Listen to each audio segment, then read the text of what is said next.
In the last set of videos, we covered what is organizing, the steps to do so, and delegation of authority. That is, in the 6 building blocks of organization structure, we addressed the first 4. Now we will address the last 2, coordinating activities amongst jobs and the 6 differentiating amongst positions. Coordinating activities. Coordination is a process of linking the activities of the various departments of the organization. Primary reason for coordination is that departments and work groups are interdependent. They depend on each other for information and resource to perform their respective activities. The greater the interdependence between departments, the more coordination the organization requires, so departments are able to perform effectively.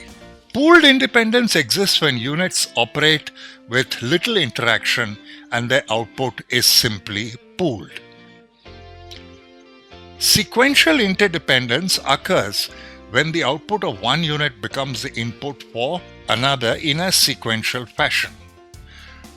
Toyota has one plant which assembles engines and then ships it to another plant where the cars are completed. Then we have reciprocal interdependence.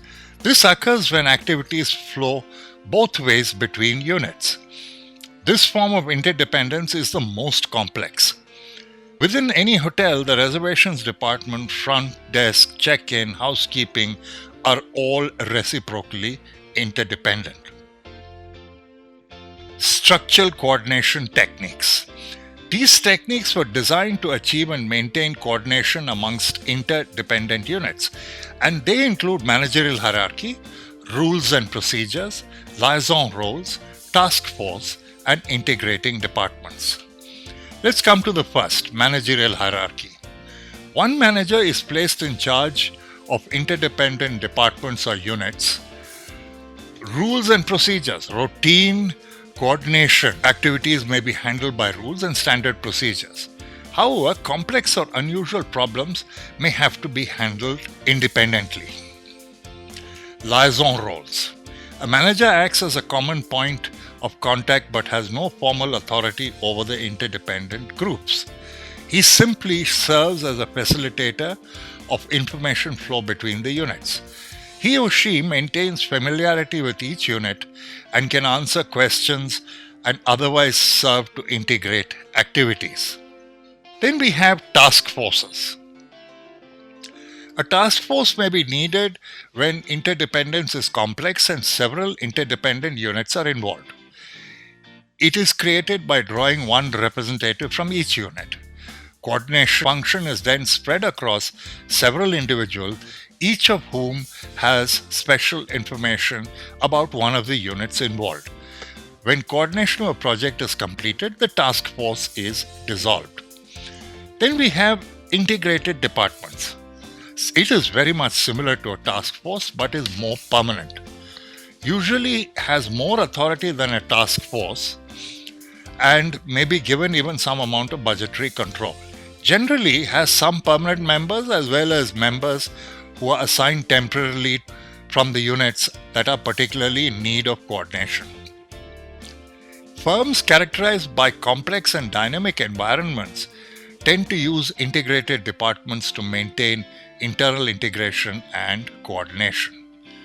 And then we have electronic coordination. Email, of course, makes it easier for people to communicate at all levels. Electronic scheduling is used and makes it easier for individuals' schedules to be coordinated, to set meetings, and to know when individuals are otherwise available. Some organizations require project contractors, subcontractors, suppliers, etc. to use a common web-based communication or reporting system to make coordination easier amongst units. That brings us to the sixth, which is differentiating between positions. The two are line position is the direct chain of command that is responsible for achieving an organizational goal, and staff position that is one intended to provide expertise, advice and support to line positions. The differences between line and staff.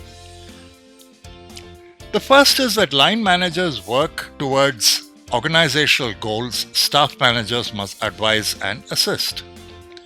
Line managers have formal and legitimate authority.